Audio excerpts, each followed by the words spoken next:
Hello everybody and welcome back to another week, another episode of NCAA 13 Dynasty with the University of North Dakota, and we are taking on another Mountain West Conference opponent, this time against San Diego State in San Diego. A beautiful day, as you can see here.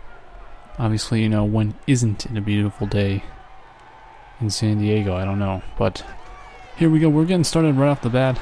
I actually didn't include that little matchup thing that shows the comparison between the teams, but you can imagine that San Diego State, they were pretty much beating us in all categories. So they're getting off to a great start here, firing the ball around.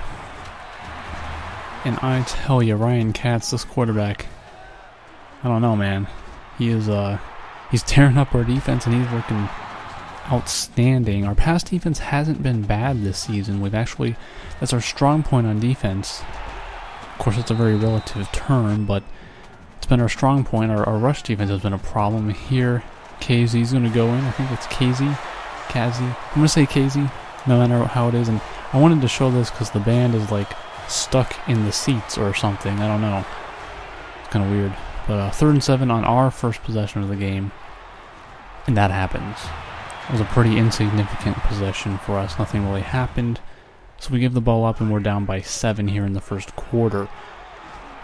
And Katz wants to take a deep ball to Butler, but there was 2 guys around him, so he couldn't pull it in. 3rd and 4. Is Katz going to find? Yes, he is. And he is going to go all the way, unsurprisingly. And it's already 14-0, and this is looking like a horrible blowout. Like our first 2 games. The past several games, you know, we've even though we may have lost, well, we beat Kansas, but like Air Force, you know, triple overtime was a close game. But here we go, 3rd and 1 now. And look at this, Jake Miller's going to go right up the middle. Making it look easy, kind of runs over the ref, but who cares? I don't. They're a part of the field anyway.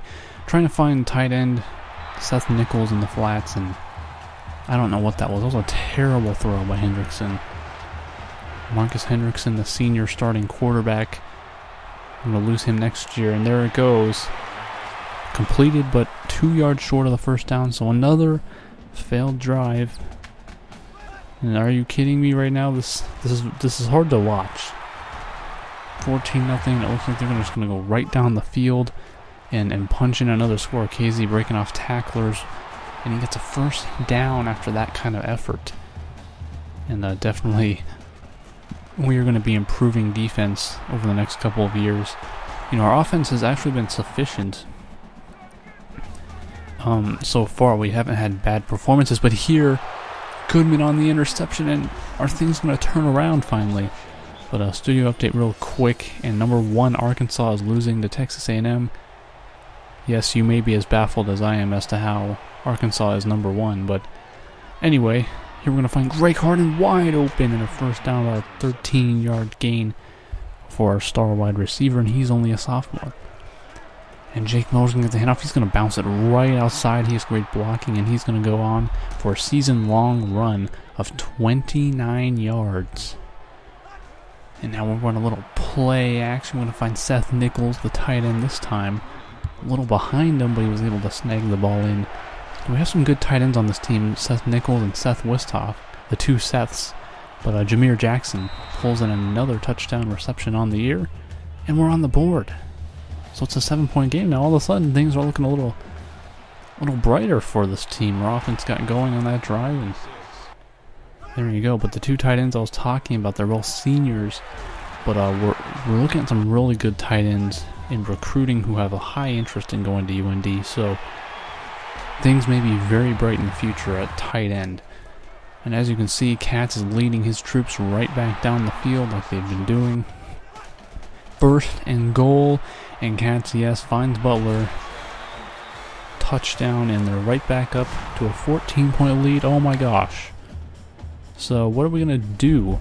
What do we have to do defensively to step things up? We're at a severe disadvantage when it comes to speed. We'll get on to the offense now, and this possession, Hendrickson back to pass. It's a swing screen that gets blown up for a loss of 3. And that's tough to watch there. It's just not even fun. And here, Jameer Jackson, look at him go. Having a game for himself, and we're back 2nd and 14. We had a big lost play again. So now we're trying to get these yards back, and look at Greg Harden making a beautiful acrobatic catch, and he's going to be inside the 10-yard line. 1st and goal with under a minute to go in the first half. Jake Miller, though, on 2nd and goal, stuffed, just as he was on 1st and goal. So we're looking to punch it in. It's 3rd and goal. Hendrickson back to pass, has all day, and Greg Harden is in the back of the end zone, the star wide receiver, proving why he is the star of this offense. Kaboom. Great read by Hendrickson, great throw, and of course, a nice catch. Well done. So it's 21-14. Aztecs are leading at the half, and we're looking to flip things around in the second half and get ourselves a lead in this game. As we're coming off that big first win, we'd love to continue that momentum, and we're going to find Mitch Sutton, our backup halfback, right there for about a 5-yard gain, and Hendrickson hits exactly 100 yards here early in the 3rd quarter, so not a bad game for Hendrickson, and he's going to add to that with Seth Nichols going over the top. Too bad the tight end didn't have a little bit more speed to turn that into more yards, but who cares? Mitch Sutton carries it for 10 yards, and we're going to set up at the 1-yard line. Jake Miller up and over, and look at this, it's a tie ball game, everybody, 21 apiece. UND is hanging in there, and the defense hopes that now step it up here in the second half. We had a pep talk here at halftime. Told the guys, we gotta step it up. We gotta bring our A game.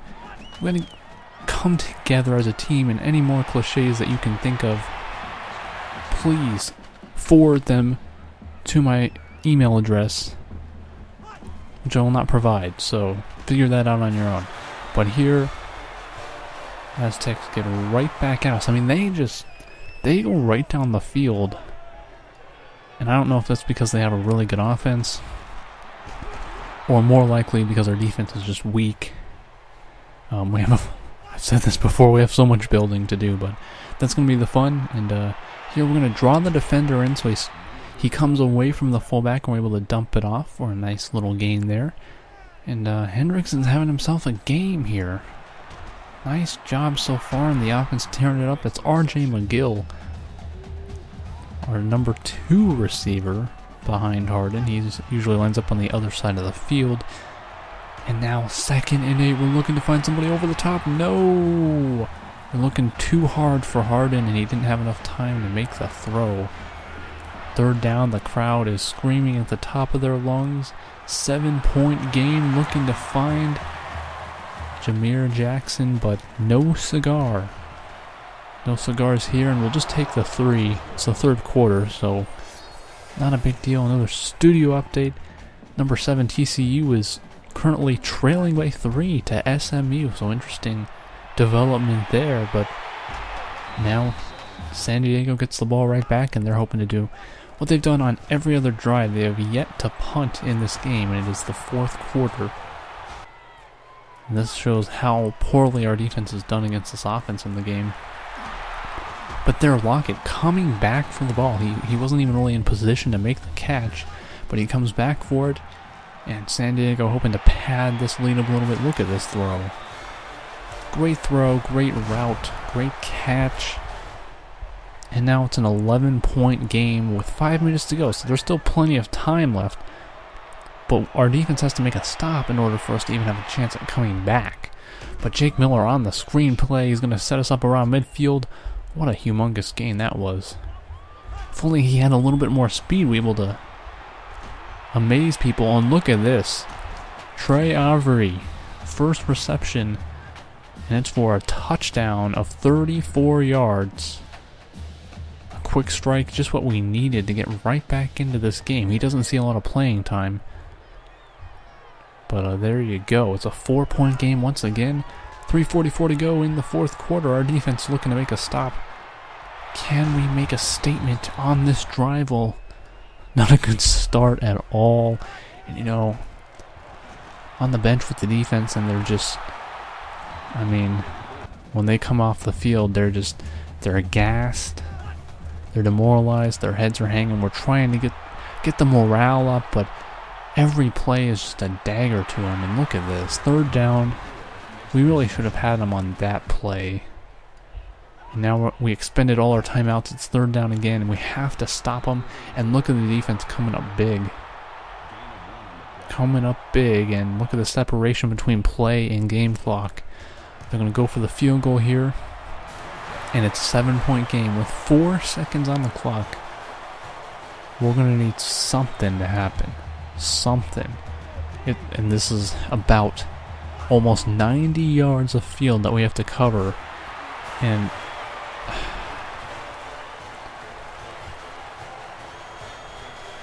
well, I don't even know. Don't even know what just happened. We didn't even get a chance. But not a bad game for Hendrickson. 225 yards, 3 touchdowns. Miller had 86 yards on the ground. Sutton 27. Miller can notch another touchdown, and Harden had 5 for 58 and a touchdown. Make note of Nichols, who had 2 for 56, including a 41-yarder. Saw that one was a nice play. But our defense, I think, more so to blame in this game. Offense puts up 31 points. Can't really blame the offense on that one. But, yeah, there you go. Garrison Goodman, the junior out of Wisconsin, getting that interception. First of the season for him, I think. And look at Katz, a rating of 241 because he completed 84% of his passes for 334 yards and 4 touchdowns. The only blemish was that interception, but KZ added almost 150 yards to his thing. And then look at this, Denso with 100 yards, 3 touchdowns. I mean, these guys really, they're going to look like the best players in the country after this week, which we've pretty much done to every team that we played, except for Kansas. Making them all look really good. So they should thank us for that. We can take that away. We'd be very thankful. I'm trying to be positive. There you can see we actually managed 343 total yards of offense. 6 for 9 on 3rd downs. Really good percentage compared to some of our other games. But all that matters is the final score, really, and we failed on that aspect. But we did get a commitment, our first commitment, and it's 3-star linebacker Phil Thomas out of Michigan, 6'3", 227. He's got some decent ratings. So he'll be a good addition to our team next season. I'm very excited about that. Here you can take a look at the Heisman watch. 4 halfbacks making the list. And just 1 QB. QB is Vandenberg of Iowa, which is kind of hilarious considering in real life the very mediocre season Iowa had. It wasn't good. But they're John White IV of Utah out of the Mountain West. So there you go. There are your NCAA Players of the Week. Xavier Rhodes of Florida State and Kidrick Rhodes Jr. out of Florida International. And your Mountain West Players of the Week, which we still don't have anybody on that. Nobody from UND has made that list just yet. But we're hoping to break that ice sometime. So thanks, guys, for watching. I will see you all next time.